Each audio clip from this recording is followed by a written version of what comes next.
Just why are Christians killed in the Great Tribulation? We're going to look at that in this video. This is part 32 of the Olivet Discourse series. We've been working on a series of YouTube videos about the Olivet Discourse. This was a discourse when Jesus was on the Mount of Olives during the Passion Week. He spoke it to his disciples.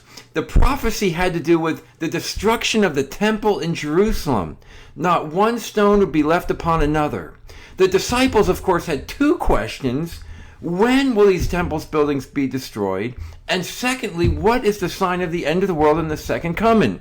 So the whole Olivet Discourse in Matthew, Mark, and Luke, it had all together to do with which is known as the Great Tribulation. It's the time period of intense tribulation on the church prior to the second coming of Christ, and then also the last day and the second coming of Jesus Christ. Please consider subscribing to this channel. There's a little red button in the bottom right-hand corner. Just a reminder on the order of prophetic events. We've been in the church age some 2,000 years. The apostasy, which I believe we're in now, begins near the end of this period. That apostasy ushers in or sets the stage for the Great Tribulation, where the Antichrist is revealed. There are false Christs, false prophets. The abomination of desolation is in the holy place, which is worldliness in the church. The church is Babylon. God's people are betrayed, they're persecuted. In this video, we're going to look at the fact that in the Great Tribulation that God's people are killed. We're going to look at that because it's very important. And then ushers in the last day when Christ returns at his second coming. It's the resurrection of the dead. It's the last day. Now, the Great Tribulation are in the Olivet Discourse are really a set of four parallel views. They all end with the last day, but they have different aspects of the Great Tribulation. We've looked at view 1. We've looked at a lot in view 4. We're currently in view number 2. We're going to look at the persecution but at the same time, the witnessing of God's people. Also, we have to remember that the Great Tribulation is actually on the church. From a world's perspective, it might not look like a tribulation at all. In fact, it may look very peaceful, and there may be prosperity. It looks just as the days of Lot, the days of Noah, they didn't expect it. But there's a great tribulation on the church. It's when the abomination of desolation is there, and we see that when we flee, those who are in Judea flee, which are a symbol for God's people, it's the time of the Great Tribulation because the church is being crumbled away, not one stone left upon another. In Luke 21, it describes it as Jerusalem being encompassed by armies. It points back to the Babylonian captivity. Know that its desolation is nigh. These are the days of vengeance. There's great distress or tribulation, and there's wrath upon the people. It's the wrath on the nominal church, which is mostly occupied by unsaved people. They think they're saved, but they're not. They're just going to church. They're going through the motions. So we're going to move on, and we're going to take a quick review of what we looked at in the last video about the hatred of God's people, and then we're going to understand what the killing of God's people means. Okay.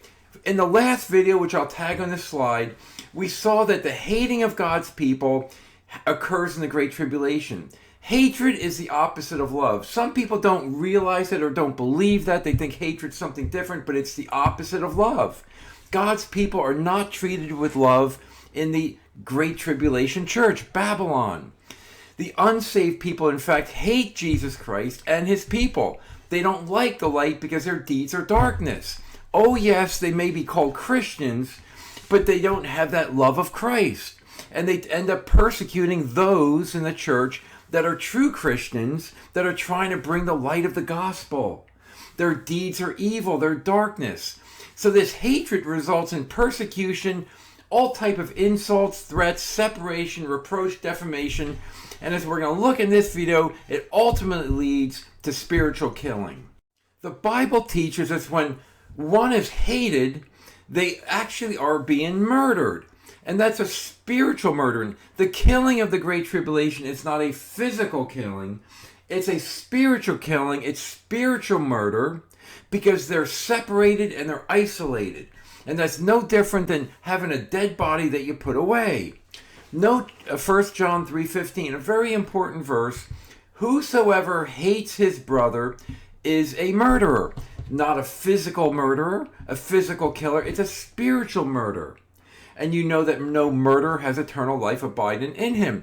The person that hates the Christian, hates the true believer, they call themselves a brother, but they don't have eternal life. They're false. They're in the church, and they hate the true gospel. They hate that gospel of grace, that gospel that God elects his people. They hate the prophecy that the last day is upon us, that Christians will go through the Great Tribulation. They don't like the righteousness, the right decisions that are made by God's people. We also see in Matthew 5, you've heard it said that of all time, thou shalt not kill. Whoever so kills shall be in danger of judgment. You get judgment for killing. An eye for an eye, tooth for tooth. But Christ said, but I say to you that whoever is just angry with his brother without a cause. And that's how unsaved people are. We don't even know why they're upset with us, but we know that it has to do that just as Jesus was hurt without a cause and he was crucified without a cause, the cause was envy and hatred.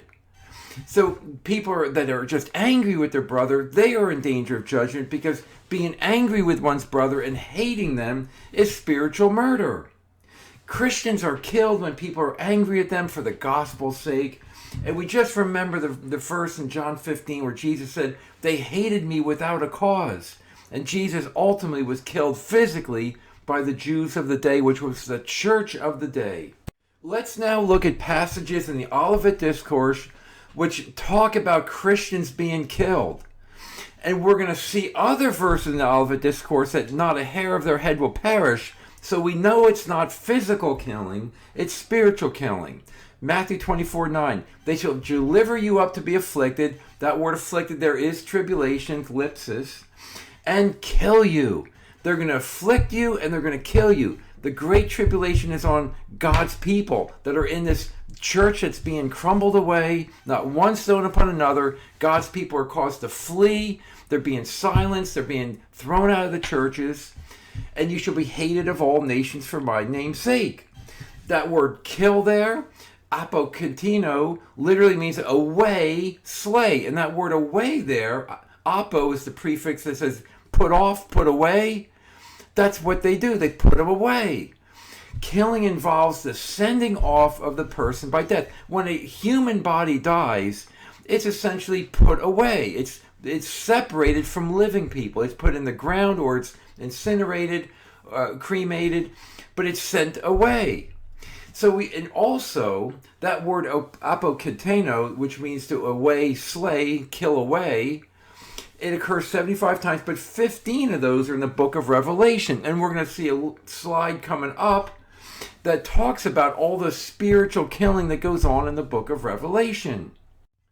Betrayal is another passage. We look at Mark 13, part of the Olivet Discourse, Luke 21, and we see brother shall betray brother to death. The unsaved betray the saved to death.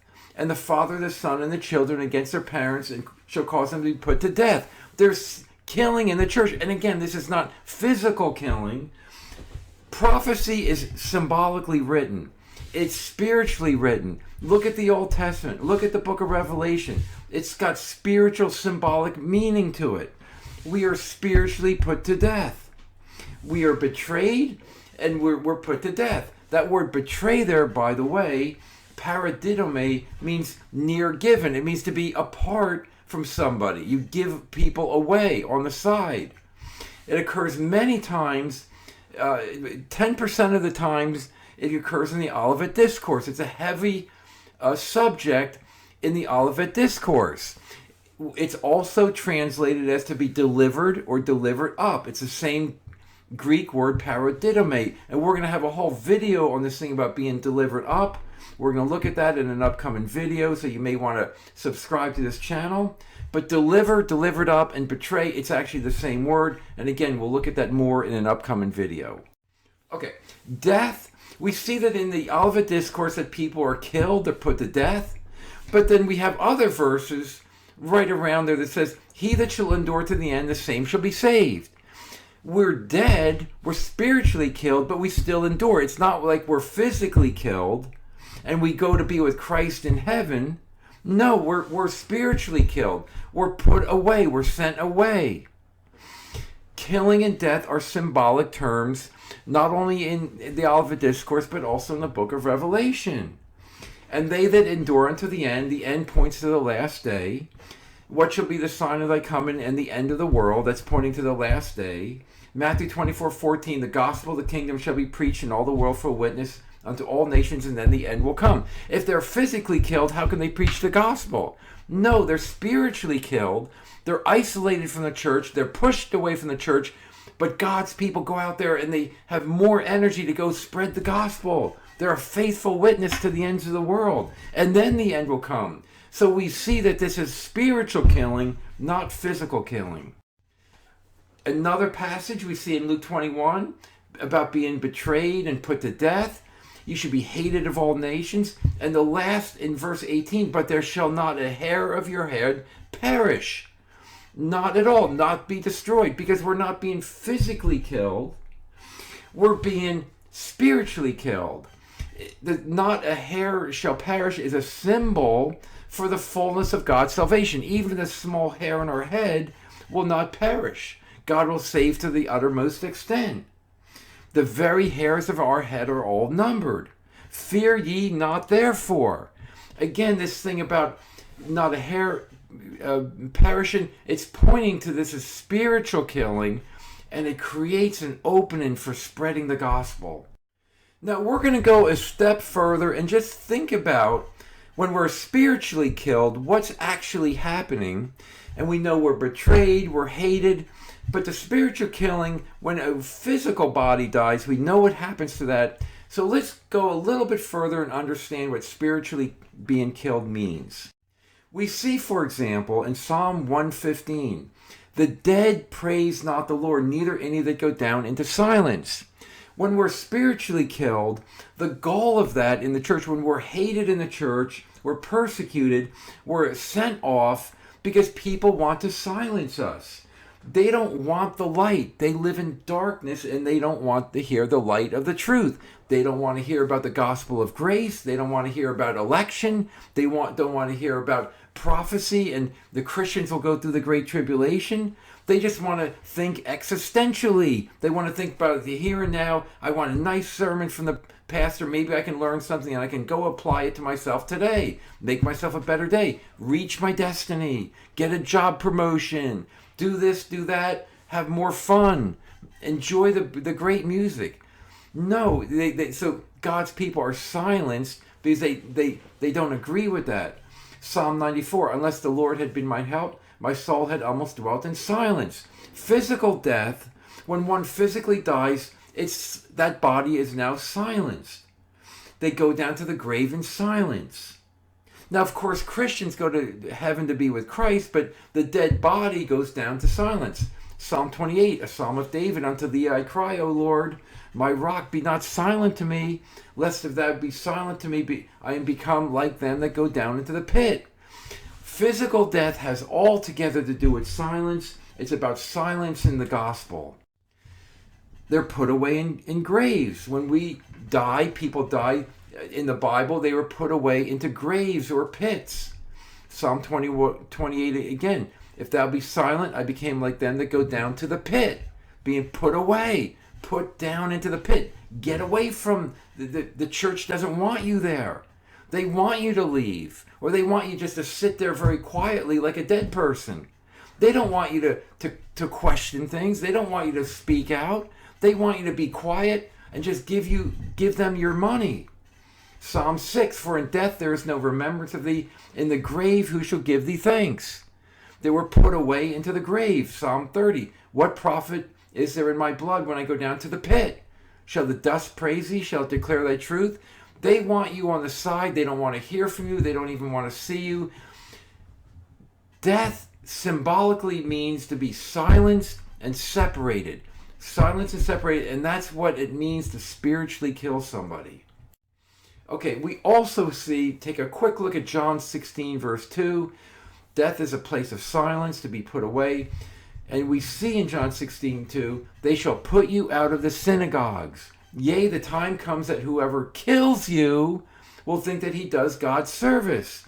They don't want you in the church. They want you to be quiet. And if you're not donating money to them, they want you to go away. Luke 9, if any man will come after me, let him deny himself, take up his cross daily and follow me. But whosoever should save his life shall lose it, but whoever loses his life or soul for my sake, the same will save it. We essentially lose our life when we're suffering for Christ. We've sacrificed the worldliness and the entertainment. We lose our life for Christ's sake. Okay, also, there's many places in the New Testament, in the Bible, that talk about that Christians, we all die daily. Even during the church age, we die to our sinful pleasures. We see, and we die when we serve Christ and God. We're doing things to serve Him, and we're dying to ourselves, our fleshly, worldly desires. Note 1 Corinthians 15. Why stand we in jeopardy every hour? Paul wrote under the inspiration of the Holy Spirit, I die daily. I die daily. We all die daily because we sacrifice ourselves for the gospel, for the truth. If after the manner of men I fought with beasts at Ephesus.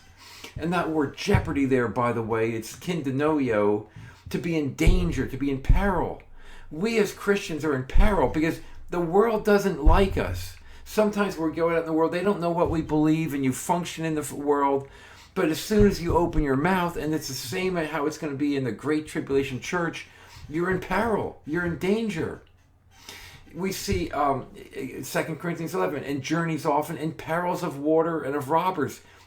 And those are all spiritual perils, because wherever you go, once you open your mouth the gospel, people aren't going to like it. They're just not going to like it. It's important to look at a couple passages in 2 Corinthians, because this talks about the Christian life as a life of death, of dying to our desires. Our trouble which came to us in Asia, we despaired even of life. We had the sentence of death in ourselves, that we should not trust in ourselves, but in God which raises the dead. When we live in this world and we shine as a bright light, people are not going to like us. And again, in that Great Tribulation church, that's what's telling us that church is, it's Babylon. It's a place of torture and persecution. But note the last sentence here, 2 Corinthians chapter 1. Who delivered us from... God raises the dead. He delivers us from such a great death, past tense. He does deliver, present tense, in whom we trust that He will yet deliver us on the last day. It's a beautiful truth that we live a life of death, a life of dying, not physically dying, but being spiritually killed by others, and in order to serve God, and God is faithful. 2 Corinthians 4, always bearing about in the body the dying of the Lord Jesus, that the life of Jesus might be made manifest in our body, for which we live, are always delivered unto death for Jesus' sake. And we think that the church in the Great Tribulation is supposed to be a haven, a place that we can run to and have safety from the world, but it's just the opposite, because the church in the Great Tribulation is the world, and it's Babylon. Just one final thought on this.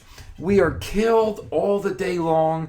We see in Romans 8, as it is written, for thy sake, we are killed all the day long. We are counted as sheep for the slaughter. Yea, for our sake are we killed, counted as sheep. In Psalm 44, it's important to recognize that as sheep, we're here in this world, we're a witness of the truth of the gospel, but it's not being physically killed, it's being spiritually killed as people don't want us, and they put us on the side. Okay, let's now look at, we're just going to do a quick summary of this. The book of Revelation, the book of Daniel, obviously heavily prophetic. We see this same thing about spiritual killing. It's because the church has turned against God's people. So let's take a look at some of those passages right now. Now, we've done a whole series on the book of Revelation, and we break it down by the church age, the Great Tribulation, the last day, similar to what we're doing with the Olivet Discourse. And we see all of these passages in this slide involve the killing of God's people. The fourth seal of Revelation is Great Tribulation. Fifth seal is Great Tribulation. Sixth trumpet is talking about the Great Tribulation. And we see that the beast, the Antichrist, kills the two witnesses. The two witnesses represent the true church of God. And we see the false prophet kills those who would not worship the image of the beast.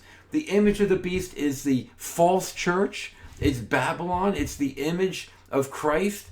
God's people are the image of Christ. It's the church. It's supposed to be the image of Christ. And you have to worship the church. That's what that's saying.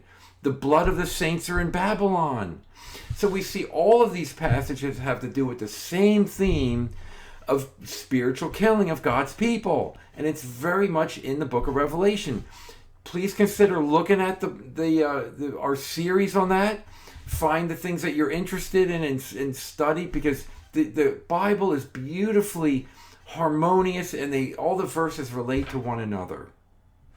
Similarly, in the book of Daniel, we also see spiritual killing of God's people. In the 70 weeks prophecy, we see that the city and the sanctuary is destroyed, which is God's people. It's a parallel passage to the Olivet Discourse. There'll not be one stone left upon another. It's in the 70 weeks prophecy. The little horn in Daniel 7, which is a representation of the Antichrist, wears out the saints, persecutes the saints.